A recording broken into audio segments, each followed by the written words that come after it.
자, 안녕하세요. 오늘까지 오셨어요? 그렇고요. 그렇겠지만 대통령 강력 반대 집회하시는 분들 조 기자님 말씀하신 그런 말씀처럼 어차피 의견 여러 가지 의견들이 있으시니까 이런 민감한 때 제가 하는 이런 강연을 잡아주시는 것 자체가 저한테 고마운 일이죠. 그런 취지로 말씀드립니다.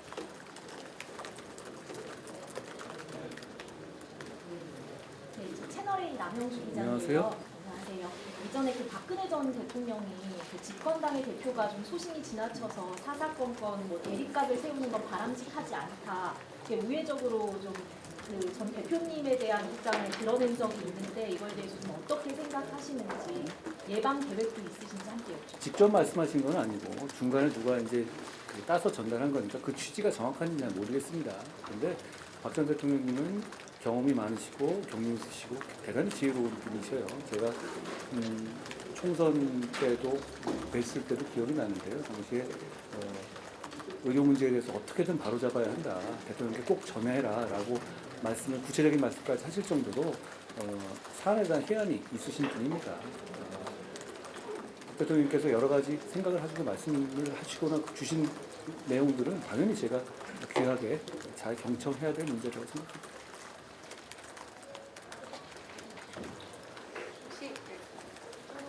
안녕하세요. 오늘 이제 관련해서 말씀하셨는데 예전 주거 검사는 이제 예전 주거일 뿐이다라는 말씀을 하셨는데 김종인 위원장은 이제 윤석열 대통령과 뿌리가 같다는 게 제일 큰 약점이라고 생각하시면 어떻게 생각하세요? 제가 아까 강연에 말씀드린 것처럼 저는 검사 때 열심히 일했습니다. 강강약약 하려고 노력했고요. 그런데 저는 바로 이렇게 정치를 한 건 아니잖아요. 제가 법무부 장관 그리고 정치 1년을 굉장히 용도짓게 했죠. 제가 그 1년여 동안 겪었던 경험을 평생 정치에도 겪지 못할 수도 있을 것 같아요. 많은 분들이. 그렇다면 제가 그 중요하고 어려운 결정의 시점에 어떻게 반응하고 어떻게 결정했는지를 가지고 평가해 주시면 되지 않을까 싶어요. 왜냐하면 말씀하시는 그런 부정적으로 저를 공격하게 그 직업에 대해서 얘기하는 분들 이런 거 아니에요? 상명하복식으로 정말 뭐 출세를 위해서 뭐든지 하면서 물라면 물고 그런 거 그리고 줄 세우게 하고 이런 거를 뭐 실제 그 직업이 그렇다는 게 아니라 그런 이미지로 이제 얘기하는 건데요. 저는 그 지점에서 반대의 선택을 계속 해왔다고 생각해요. 그런 일이었다면 제가 계엄의 날에 그렇게 제일 먼저 앞장서서 계엄을 저지하려고 나서진 않지 않았을까요? 그리고 여러 가지 정부의 과오를 시정하기 위해서 그렇게 욕먹으면서 앞장서지 않지 않았을까요? 그리고 줄 세우기 했다면 제가 제 사람들 많이 심고 해서 그랬겠죠. 근데 그러지 않았잖아요. 그렇다면 결국은 말씀하신 그런 우려다 이런 거는 제가 어떻게든 간에 보완하고 그렇겠지만 그렇게 일률적으로 말씀하시는 문제인지는 모르겠어요. 결국은 정치는 중요하고 어려운 시점에 어떤 선택을 어떤 과정을 통해서 했었는지를 보시면 될 문제 같아요. 세계일보 김나연입니다. 안녕하세요. 오늘 유승민 전 의원이 영남대에서 강연했는데 뭐 공교롭게 날이 겹쳤다 보니까 좀 입장이 탄핵 찬성 입장에서 좀 같으신데 연대 가능성이나 혹시 만남 계획은 따로 없으신지? 제가 그 강연 내용을 잘 못 봐서요. 따로 언급은 안 하겠습니다. 머니투데이 김상곤입니다. 오늘도 좀 윤 대통령 탄핵 선고일을 두고서 좀 여러 이야기들이 좀 오가고 있잖아요. 일각에서는 좀 이재명 대표 2심 선고 이후에 대통령 탄핵 선고가 나와야 된다는 주장도 있고요. 그래서 현재 판단이 조금 미뤄지고 있는 모양새가 계속 그려지는데 좀 어떻게 생각하시나요? 대한민국은 시스템으로 돌아가는 거잖아요. 헌법재판소에 독립적으로 잘 판단해야 하고 독립적으로 잘 결정할 거라고 생각합니다. 그래야 하고요. 이태대 이남입니다. 안녕하세요. 당대표 당선될 때와 다르게 지금은 대구 경북에서 지지율이 좀 낮다는 평가를 받고 계신데 좀 해결할 뭐 보관이나 이런 게 있을까요? 정치가 참 어렵습니다. 그러니까 어떤 지지율이라든가 이런 것만 생각해서 움직이자니 또 우리 공동체가 대한민국이 있고요. 그런 선택이 참 어려운데 저는 계엄의 밤에 나라와 국민을 위해 먼저 두고 선택했다고 생각해요. 거기에 대해서 뭐 제가 여러 가지 어려움을 겪을 수도 있죠. 그런데 그게 또 제가 여러 가지 부족했기 때문이기도 할 거고요.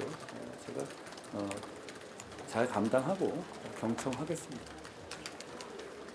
대리랑 오십니다. 윤석열 대통령이 헌재 판결을 수긍한다는 메시지를 내야 하는 목소리가 점점 커지고 있는데 이에 대한 대통령 입장은 어떠신지 궁금합니다. 대한민국은 시스템이 갖춰진 나라고 실력 있는 나라입니다. 계엄이 있었어도 절차의 헌법적인 절차에 의해서 그리고 피 한 방울 흘리지 않고 해제했던 나라예요. 실력 있는 나라죠. 결국 그 실력은 시스템에 대한 존중에서 비롯되는 겁니다. 승복이라는 말을 많이 쓰는데 그 말도 좀 어폐가 있죠. 선택의 문제가 아니다라는 말씀을 드리고 싶어요. 안녕하세요. 최강욱 전원장이 마흔여 가까운 행령을 보려고 있는데 이 부분에 대해서 어떻게 생각하시는지. 법과 절차에 따라서 행동하시는 문제라고 생각합니다.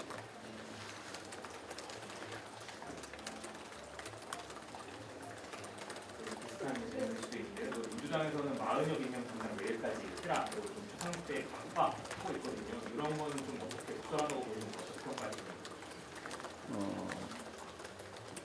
자꾸 그렇게 얘기를 하게 되면 사법적인 절차나 임명이라든 이런 과정에 대해서 국민들께서 그냥 정치 노름이다라고 의심하시기가 쉬워요. 전 민주당이 자제해야 된다고 생각해요.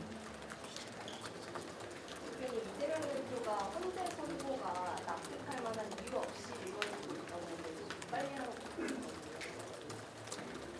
자기 재판이나 신경 쓰셔야 되지 않을까 싶은데요. 얼마 안 남으셨잖아요.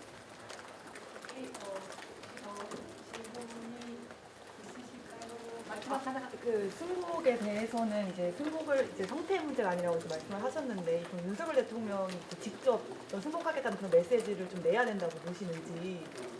아까 말씀으로 충분히 제가 답이 됐다라고 생각합니다.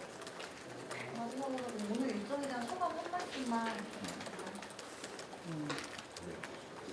많이 환영해 주시는 분들이 많았고 그리고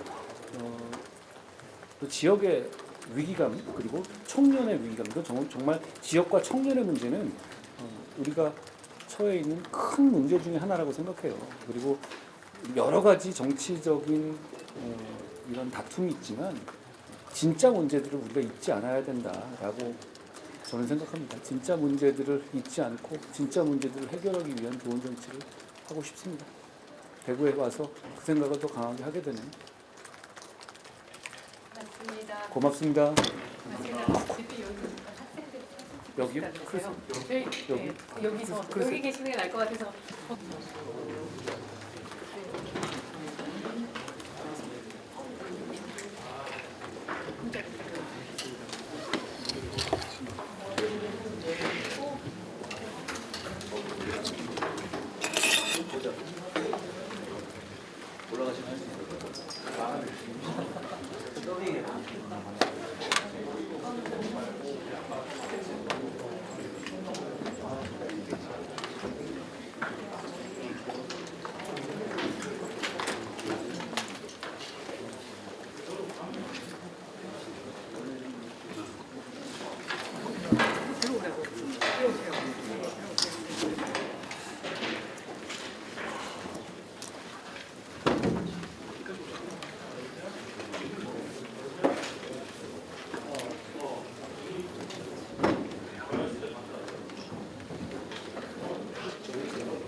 학생들이 와서요. 몇 대표님.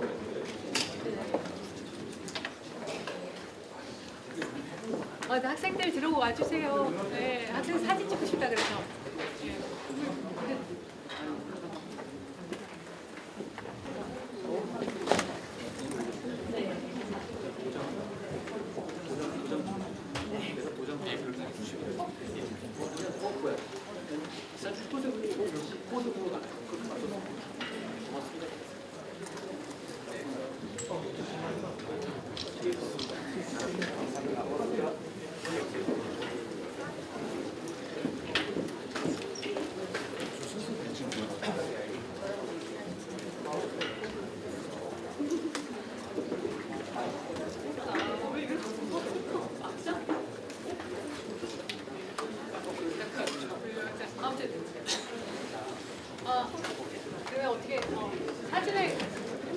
같이 사진 찍는 거 아니었어요? 같이 찍는 거. 아, 제가 찍어드릴게요. 예, 예, 예. 하나, 둘, 셋.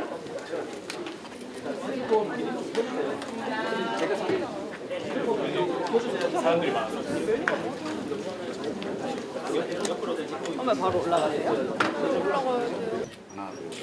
고맙습니다. 고맙습니다. 네, 고맙습니다. 이 명진. 명. 네. 명? 명. 영. 명. 명. 진. 고맙습니다. 대표님, 예. 감사합니다. 네. 고맙습니다. 안녕하세요. 전당대 차례고. 자, 찍겠습니다. 하나, 둘. 아, 하나, 둘. 몇 반이세요? 저분 D반이고. 동기라서. 아, 그러세요? 고맙습니다. 고맙습니다.